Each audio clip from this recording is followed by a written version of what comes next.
जय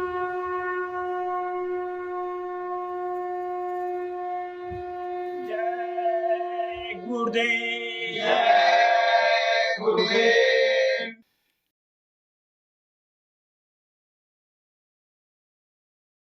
जय गुरुदेव।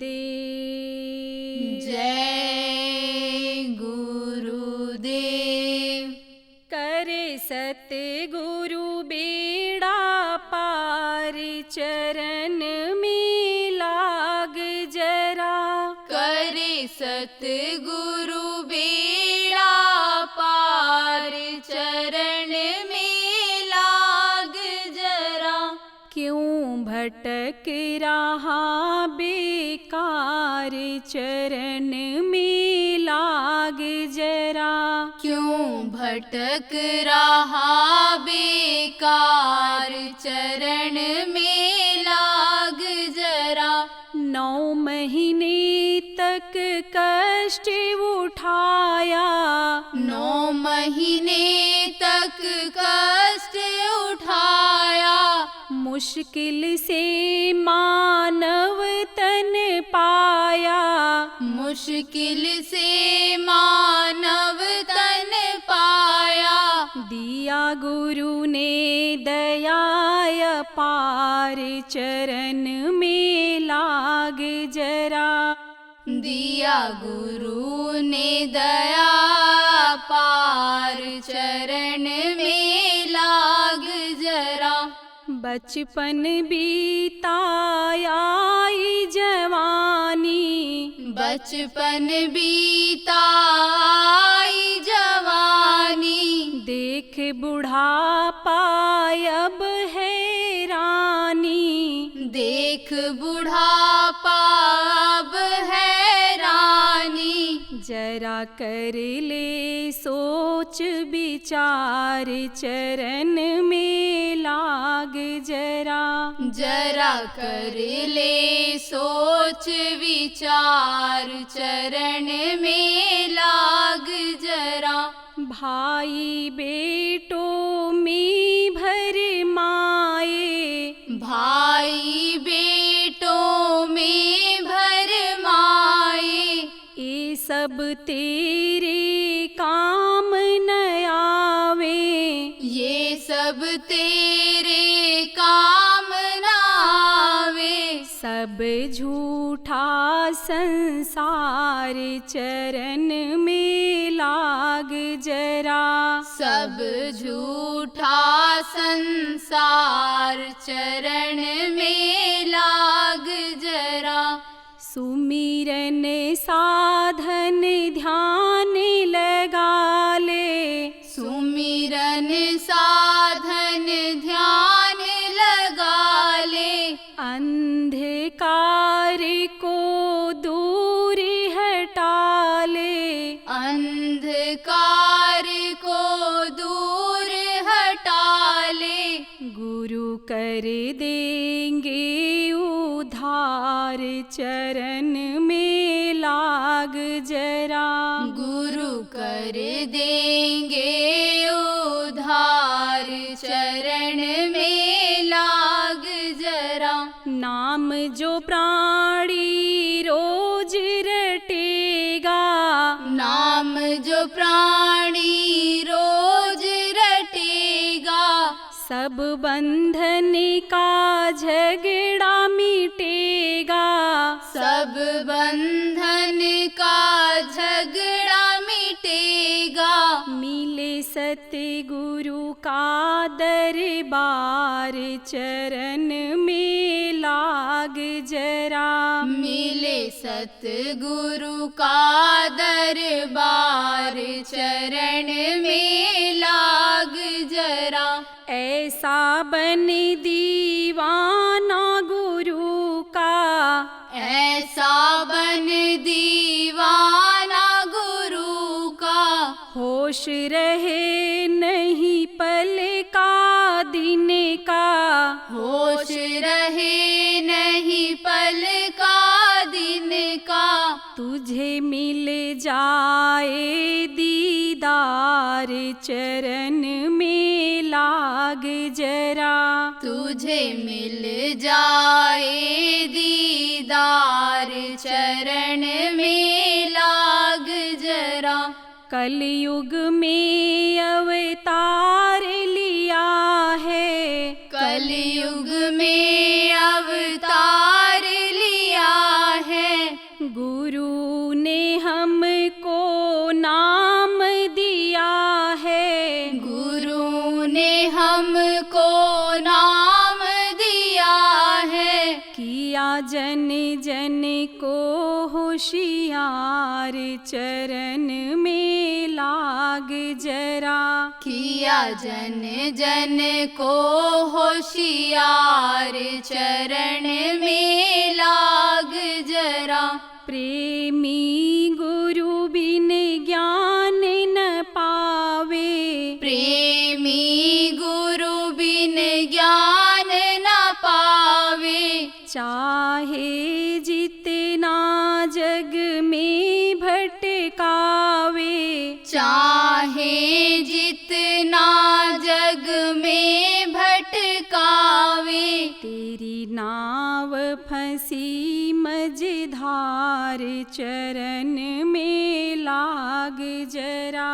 तेरी नाव फंसी मझधार चरण में लाग जरा। करे सतगुरु बेड़ा पार चरण में लाग जरा। करे सतगुरु बेड़ा पार चरण में लाग जरा। जय गुरुदेव, जय गुरुदेव।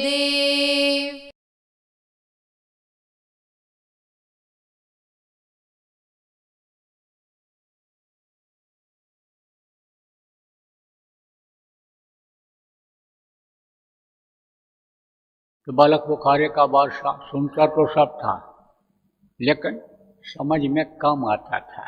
क्यों? क्योंकि हराम का खाता था, पब्लिक का खाता था, मेहनत नहीं करता था। तो हराम का जो खाता है उसकी बुद्धि सही नहीं रहती है। जो हलाल का खाता है, मेहनत की कमाई खाता है, पसीना बहा करके लाता है, खाता है, उसकी बुद्धि सही रहती है। वो जहाँ बुद्धि लगाता है वो सही लगाता है। वो जो बुद्धिमान होता है, बुद्धि लगाता है, वही भजन भाव भक्ति कर पाता है। और जब वो भजन भाव भक्ति कर पाता है, जब वो खोज लेता है कि भाई समर्थ गुरु को खोज, तेरे भले की कहूँ, जब वो समर्थ गुरु को खोज लेता है तो उसकी बुद्धि काम करने लगती है, भजन पूजन भी करने लग जाता है। लेकिन जैसे मैंने कहा कि जीव उबारन है, जीव को उबारने के लिए आते हैं धरती पर। तो एक दिन वो बैठा हुआ था। कहाँ बैठा हुआ था? छत के ऊपर। कौन? इब्राहिम। महल के छत पर शाम को गया था, बैठ गया था हवा में, अंधेरा हो रहा था। तो देखा एक लंबा तड़ंगा आदमी, काफी लंबा, पर्सनालिटी वाला, मोटा तगड़ा, घूम रहा है। डांटा उसने, कौन है? कहा खिजेर। खिजेर माने क्या होता है? भूले भटके को राह बताने वाला जो होता है उसको खिजेर कहते हैं। तो कहा खिजेर, यहाँ क्यों घूम रहे हो? यहाँ किसको क्या बता रहे हो? तो उसने कहा यहाँ मैं ऊँट खोज रहा हूँ। ऊँट? बादशाह के छत पर ऊँट कहाँ से आ जाएगा? ऊँट तुमको यहाँ खोज रहे हो, कैसे खोज रहे हो? ऊँट तुमको कैसे मिलेगा? तब उसने कहा कि जैसे तुम ऐश और आराम की जिंदगी में खुदा को खोज रहे हो, ऐसे मैं ऊँट खोज रहा हूँ। इतना कह करके निकल गया, गायब हो गया, चला गया। बादशाह देखता रह गया, सोचता रह गया। ये चीज उसके दिमाग में आ गई। कि भाई ये जो कह रहा है ये वास्तव में सत्य है, क्योंकि जो भी फकीर आए, जो भी महात्मा आए, उपदेश दिए और उन्होंने कहा कि दीनता लाने पर ही वो मिलता है, छोटा बनने पर ही वो मिलता है और त्याग तपस्या करने पर ही वो मिलता है। ऐश आराम में वो नहीं मिलता है। बहुत देर तक सोचता रहा, नींद नहीं आई। नींद आई, सुबह उठा, देर से उठा, तैयार होकर के गया दरबार में बैठ गया। दरबार लग गया, लेकिन बादशाह गमगीन रहा। गमगीन किसको कहते हैं? जैसे कोई चिंता में डूबा हुआ हो, वही सोच रहा हो, कोई घटना घट गई हो, कोई बात किसी ने कह दिया हो, उसी को सोच रहा हो। जैसे आपको कोई लगने वाली पिंच, जिसको कहते हैं पिंच करने वाली बात कोई बोल दे तो आप उसी को सोचते रहते हो। ये बच्चियां भी सोचती रहती हैं, ये माताएं भी सोचती रहती हैं। बहू ने कोई गलत बात कह दिया, यानी सास ने कोई बात बहू को कह दिया तो यह भी सोचती रहती हैं। ऐसे ही राजा भी सोच ही रहा था, बैठा हुआ था। तो लोग समझो दरबार के यही सोच रहे थे कि भाई क्या करें, इनको, राजा को किस तरह से खुश करें, कैसे बुलवाएं इनको, विदूषक को बुलावें। विदूषक रखते थे राजा लोग। विदूषक किसको कहते हैं? कि जो हंसाते थे, ऐसी ऐसी बात बोल देते थे। फिर राजा बहुत गमगीन हो, बहुत गम में डूबा हुआ हो, चिंतित हो, लेकिन वो भी सुन करके उनकी बातों को हंस देता था। तो मंत्री लोग सोच ही रहे थे कि विदूषक को बुलाया जाए। तब तक उसी तरह से एक रौबदार आदमी आ गया वहाँ पर। किसी ने उसको रोकने की हिम्मत नहीं किया और एकदम दरबार में पहुँच गया और कहा कि इस सराय में कौन रहता है? लोगों ने कहा यह सराय नहीं है, ये तो राजा का महल है, बादशाह का यह महल है।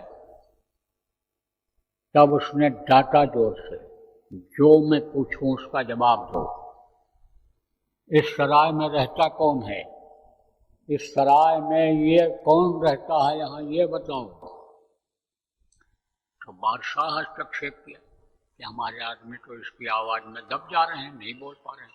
बादशाह ने कहा ये मेरा महल है, मैं यहाँ पर रहता हूँ। देखो, जब सेनापति, जब फौज हारने लगती है तो सेनापति अस्त्र उठाता है, और सेनापति भी जब हार जाता है तब आप ये समझो कि बादशाह आकर के उस सामने मोर्चा लेता है, राजा मोर्चा लेता है लड़ाई में। ऐसे उस वक्त पर बातों की लड़ाई जो ये चल रही थी, उसमें राजा को आगे आना पड़ा। बादशाह ने कहा मैं यहाँ का राजा हूँ, मैं बादशाह हूँ और ये मेरा महल है और मैं इसमें रहता हूँ। तब उस आदमी ने कहा ये बताओ कि अभी तो तुम रहते हो और तुमसे पहले कौन रहता था? तब बादशाह ने कहा मेरे पिताजी रहते थे। उनसे पहले कौन रहता था? उनके पिताजी रहते थे। तब उसने कहा कि बादशाह तू ये बता कि जिस घर में तेरे दादाजी आए रहकर चले गए, पिताजी रहकर चले गए, बोल उस घर को तू अपना कहता है? उस घर में हमेशा रहेगा। वो चले गए तो तेरे को भी जाना पड़ेगा। तो इस चीज को सोच रहा है? तो ऐश और आराम की जिंदगी में अपने मौत को भूल रहा है। अरे तू भी जाएगा, जो जो आया सबको जाना पड़ा, जो जो गए बहुरी नहीं आए। राजा रंक फकीर, चाहे राजा रहे हों, चाहे रंक रहे हों, चाहे यानी गरीब रहा हो, चाहे फकीर रहे हों, महात्मा रहे हों, ऋषि मुनि रहे हों, सबको इस दुनिया संसार से जाना पड़ा। तो राजा को याद दिलाया, कहा बोल राजा, गए कि नहीं गए? तो क्या तू यहाँ रहेगा? तुझको भी जाना पड़ेगा, तो सोच तू कहाँ जाएगा? फिर तेरी ये रूह को, जीवात्मा का, अन्य जीवात्मा को कहाँ जाना पड़ेगा? इसका क्या हाल होगा? क्या कभी तूने सोचा? अब सोच ले जो समय बचा है, अब सोच ले, अब कुछ कर ले, निजात का तू रास्ता खोज ले। अरे तू सोच राजा, इतना कह करके निकल गए। आपके स्वरूप में आए। कैसे कैसे संत मिलते हैं। आपको 2 दिन पहले अभी सुनाया था, गुरु महाराज के बारे में बताया था प्रेमियों। तो गुरु महाराज ने ही बताया कि कैसे वो शान से बचत करने वाला आदमी हमारे बीच में आ गया। तो आप ये समझो कैसे कैसे जीवों को पकड़ते हैं, संभालते हैं संत। ये अपने सोच से, मानव बुद्धि से परे की चीज है। तो वो तो अपना काम करके चले गए। अब राजा बड़े फिक्र में हो गया, बादशाह इब्राहिम बड़े फिक्र में हो गया। बोला भाई वहाँ के लिए भी कुछ करना चाहिए। यहाँ के लिए तो सब कुछ करने में लगे हुए हैं, लेकिन यहाँ की ये चीज़ें मरने के बाद कुछ साथ गई नहीं, तो वहाँ की जानकारी करनी चाहिए। जाना कहाँ है, वहाँ की क्या व्यवस्था है, वहाँ क्या करना रहेगा, वहाँ जाना रहेगा तो कैसे जाएंगे, इनकी जानकारी करनी चाहिए।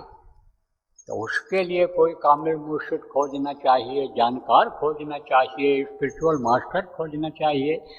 जैसे आप देखो छोटा मोटा हथियार होता है, उसको बनाने में आसानी रहती है और ज़्यादा जगहों पर बनता है, लेकिन जो बड़ा हथियार है या बड़ी चीज़ें हैं, बड़ी मशीनें हैं, ज़्यादा काम की हैं, वो कहीं कहीं बनती हैं।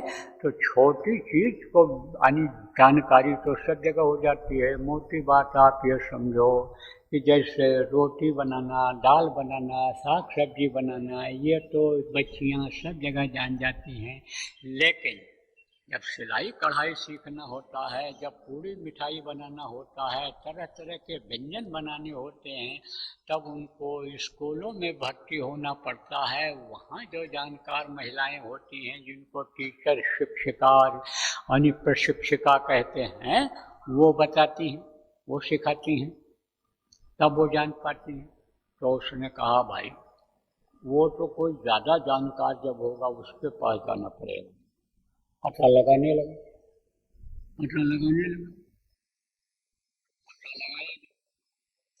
लगाया कि भाई कबीर साहब इस समय का महान संत है, इस धरती पर वही संत हैं, उन्हीं को मालूम भाई ये। फिर उसने सोचा कि यहाँ उनको बुलवाया जाए। पता लगाया क्या बुलाने पर आ सकते हैं? बोले नहीं आ सकते, ऐसे नहीं जाते। वो तो एक जगह पर रहते हैं, वो अभिमानी होते हैं। कोई प्रेम से बुलाता है, दिल में यानी समझो कि बसा करके उठ के दिल में बस जाता है, प्रेम पैदा कर देता है, तो जाते भी हैं। लेकिन सार्वजनिक जगह पर जाते हैं, उपदेश करते हैं, किसी के वश में नहीं होते हैं, किसी के विशेष स्थान पर नहीं जाते हैं, वो तो सबके लिए होते हैं, जनहितकारी काम करते हैं, जाते भी हैं, उपदेश करके वापस चले आते हैं। और राजा तुमको अगर जाना है, बादशाह अगर तुमको जाना है, तो फिर इल्म सीखने के लिए वहीं जाना पड़ेगा। जैसे स्कूल बड़े बड़े होते हैं वहीं पढ़ाई होती है, छोटे मास्टर जो होते हैं ट्यूशन करते हैं, घर में भी जाकर पढ़ा देते हैं, लेकिन बड़ी चीज़ अगर लेनी होती है, बड़ा इल्म लेना होता है, तो वहाँ जाना ही पड़ता है। अगर भाई किसी को प्रैक्टिकल करके देखना होता है, तो जहाँ प्रयोगशाला होती है, प्रयोग यानी प्रैक्टिकल रूम होता है, थिएटर जिसको कहते हो होता है, वहाँ जाते हैं। सिनेमा वाले ये बड़े बड़े थिएटर बने हैं, वहाँ जाते हैं, नाचते हैं, गाते हैं, अभिनय करते हैं, फोटो खिंचवाते हैं। जिसका पैसा दे करके आप देख करके मन को खराब करके चले आते हो, मोबाइल में देखते हो नाच गाना, दिल में बस जाता है, भजन में बैठते हो, ध्यान में बैठते हो, अगल बगल भजनानंदी के बैठते हो, तो आपके मन में वही नाचता रहता है। तो अब आप ये समझो कि उसने फैसला किया कि त्याग तो कुछ न कुछ करना पड़ता है, बड़ी चीज को पाने के लिए छोटी चीज की कुर्बानी करनी ही पड़ती है। तो राजपाट छोड़ करके चला गया। कबीर साहब के यहाँ पहुंचा तो कहा आप हमको इल्म दो। कुछ नहीं बोले। तो जब कोई मौन हो गया तो कुछ पता चलेगा कि क्या है मन में, क्या कहने वाले थे। अब मौन हो गया तो चला जाए कोई, अगर चला गया तो उसको क्या मिलेगा, और अगर रुक गया कि कुछ तो बोलेंगे, कुछ तो कहेंगे, कुछ तो जानकारी देंगे जिस चीज़ के लिए मैं आया हूँ, तो रुक गया, तो इंतजार कर लिया तो पा गया, मिल गया। कभी ऐसा भी होता है कि रेलगाड़ी में देर है और रेलवे स्टेशन आदमी पहुँच गया और किसी ने कह दिया, क्या कह दिया, तो चले जाओ बस मिल जाएगी, बस घंटा पर आती है, रेलगाड़ी 2 घंटे लेट है, और छोड़ करके रेल की जगह चला है, अब बस का इंतजार कर रहा है। अब वो घंटे के बजाय 3 घंटे बाद बस आई तो लेट हो गया कि नहीं हो गया। ऐसे संत मत को छोड़ करके जो लोग चले जाते हैं, दूसरे मतों में चले जाते हैं, वहाँ ज़्यादा पाने की इच्छा कर लेते हैं, खाने पीने की जहाँ सुविधा रहती है, जहाँ पर ऐश और आराम की ज़िंदगी रहती है, वहाँ चले जाते हैं तो उनके जीवन का समय निकल जाता है।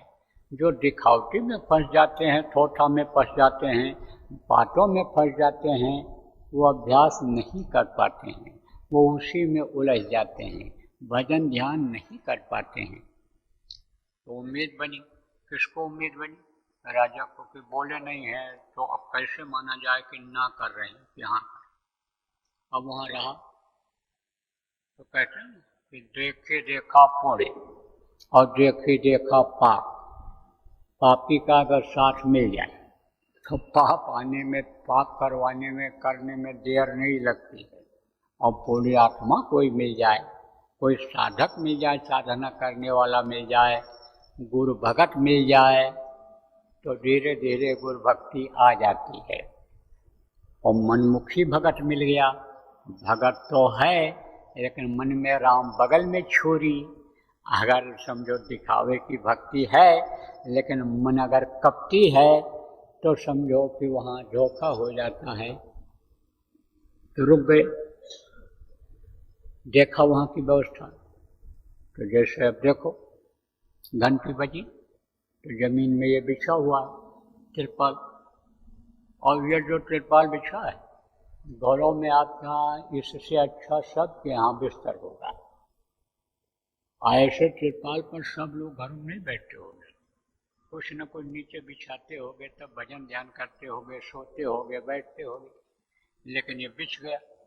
अब आप यहाँ पर आ गए, देखा होगा कि झाड़ू लगाने लायक है तो कुछ लोग झाड़ू लगा दिए होंगे, कोई यहाँ टुकड़े पड़े हैं मान लो साफ कर दिया होगा, कोई झाड़ के बिछा दिया होगा। बिछाना भी चाहिए, देख लेना चाहिए कि किसकी ज़रूरत पड़ेगी हमको। अभी जब लोग आएंगे तो पहले जो आ जाए उसको सेवा कर लेनी चाहिए, सेवा का भी फल मिल जाता है। तो बिछ गया तो अब आप बैठ गए।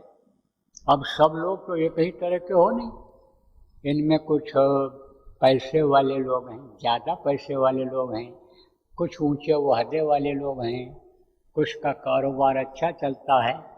लेकिन यहाँ देखो समान रूप से आप सब लोग आकर के बैठ गए। तो ऐसे एक जगह की व्यवस्था होती है, देखने से ऐसा हो जाता है। आज भी सोचता है भाई देखो सब जब बैठे हैं तो हमारे लिए कुर्सी कहाँ से आएगी, सोफा कहाँ से आएगा, हम उस पर बैठेंगे। तो जब हम कुछ जानने के लिए, सीखने के लिए आए हैं तो हमको इसी तरह से ढल जाना चाहिए, इन्हीं के साथ बैठ जाना चाहिए। तो आप आकर के बैठ गए। ऐसे राजा भी देखा देखी जैसे सब लोग करते थे वहाँ करने लग गया। बादशाह इब्राहिम भी उसी तरह से करने लग गया, उन्हीं के साथ खाने लग गया। अब जब देखा कि सब लोग सेवा कर रहे हैं जो जिस लायक है वहाँ का सब काम कर रहा है, जो उनके यहाँ रह रहा है सब एक जैसी सेवा में लगे हुए हैं, सब काम कर रहे हैं, तब वो खाली बैठेगा? और खाली अगर बैठे तो सम्मान उसको कौन देगा, इज्जत उसको कौन देगा? सेवा करने वाले को सब प्यारे लगते हैं, सब सम्मान देते हैं, इज्जत देते हैं। मैं अपना अनुभव बताता हूँ। बुढ़े बुढ़े लोग आते थे गुरु महाराज के पास, लेकिन वो भी जाते थे जहाँ सेवा होती थी और बैठे ही रहते थे। हम लोग जब सेवा करके आते थे तो कहीं गुड़ रखे रहे तो थोड़ा सा दे दो, नहीं है तो प्रेम से बात नहीं कर ली, नहीं है तो इस तरह की तारीफ ही कर दें, भाई बहुत सेवा करते हो भैया, सेवा का फल बहुत मिलता है, इसी तरह से लगे रहोगे, आगे बढ़ जाओ। तो सम्मान उसको मिलता है कि जो संत मत में सेवा करता है, जो शरीर को मन को धन को लगाता है, सम्मान इज्जत उसकी रहती है। जो अपने ऐठ में रहता है कि हम राजा हैं, महाराजा हैं, हम अधिकारी हैं, हम बड़े साहूकार हैं, अरबपति हैं, उसका सम्मान उतना नहीं होता है। भले कोई हाथ जोड़ करके, जो गुरु महाराज ने सिखाया कि हाथ जोड़ करके प्रणाम करो, सिया राम मैं सब जग जानी, करो प्रणाम जोड़ जुग पानी, सबके अंदर में परमात्मा के अंश जीवात्मा है, तो तुम उनके अंदर जो बैठी हुई दोनों आँखों के बीच की जीवात्मा है, उसको देख करके हाथ जोड़ करके प्रणाम करो। तो हाथ जोड़ करके भले उनको कोई प्रणाम कर ले, उनकी आत्मा को देख करके, बड़े आदमियों के, राजा महाराजा के, नहीं तो ऐसे सम्मान राजा महाराजा को कोई नहीं देता है। अब चूँकि सीखने के लिए गया था, जानने के लिए गया था, रहना वहीं था, रहता नहीं, सीख कैसे पाता, तो राजा भी लग गया उसी सेवा करने लग गया। अब सत्संग सुनता तो कहता भाई सेवा करने से कर्म करते हैं, और कर्म जब तक नहीं साफ होंगे, अंदर निर्मलता जब तक नहीं होगी, तब तक कोई चीज़ मिलेगी नहीं। अंदर की चीज़, बाहर की चीज़ भी सेवा करने के से ही मिलती है, हाथ पैर हिलाने से, दिल दिमाग लगाने से ही मिलती है। तो ये भी चीज़ जो बड़ी चीज़ है, जो दुनिया की चीज़ों से भी बड़ी है, कीमती है, उस चीज़ को पाने के लिए कर्मों को काटना पड़ता है, और कर्मों को काटने के लिए सेवा करनी पड़ती है। तो ये सुनता था सत्संग, तो सेवा करते रहा, काफी दिन तक रहा, उम्मीद बनी रही।